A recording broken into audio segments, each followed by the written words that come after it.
ఒకరోజు అదే వ్యాపారి మళ్ళీ చాణక్యుడి దగ్గరికి వచ్చాడు. ఆచార్య, మీ మాట విని ప్రతిరోజు కొంత డబ్బు దాస్తున్నాను, కానీ నెల చివరికి మళ్ళీ డబ్బు తగ్గిపోతుంది. చాణక్యుడు అతన్ని ఒక గదిలోకి తీసుకెళ్లాడు. అక్కడ నేలపై చిన్న చిన్న రంధ్రాలు ఉన్న ఒక మట్టి కుండ ఉంది. చాణక్యుడు అందులో నీళ్లు పోశాడు. నీళ్లు నెమ్మదిగా బయటకు కారడం మొదలైంది. వ్యాపారి అడిగాడు, ఈ కుండలో నీళ్లు ఎందుకు నిలవడం లేదు? చాణక్యుడు నవ్వుతూ అన్నాడు, కుండలో నీళ్లు తక్కువగా లేవు, రంధ్రాలు ఎక్కువగా ఉన్నాయి. వ్యాపారికి విషయం అర్థం కాలేదు. చాణక్యుడు అతని ఖర్చుల జాబితా అడిగాడు. ఆహారం, బట్టలు, వినోదం, అవసరం లేని వస్తువులు, ప్రతి చిన్న ఖర్చును కలిపేసరికి పెద్ద మొత్తం అయింది.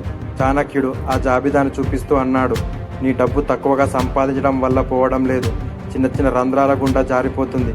వ్యాపారి ఆశ్చర్యపోయాడు. చాణక్యుడు చివరగా అన్నాడు, పెద్ద ఖర్చులు మనల్ని ఒక్కసారి దెబ్బతీస్తాయి, చిన్న అవసరం లేని ఖర్చులు ప్రతిరోజు మన సంపదను తింటాయి. ఆ రోజు నుంచి వ్యాపారి ప్రతి నాణ్యం ఎక్కడికి వెళ్తుందో రాయడం మొదలుపెట్టాడు.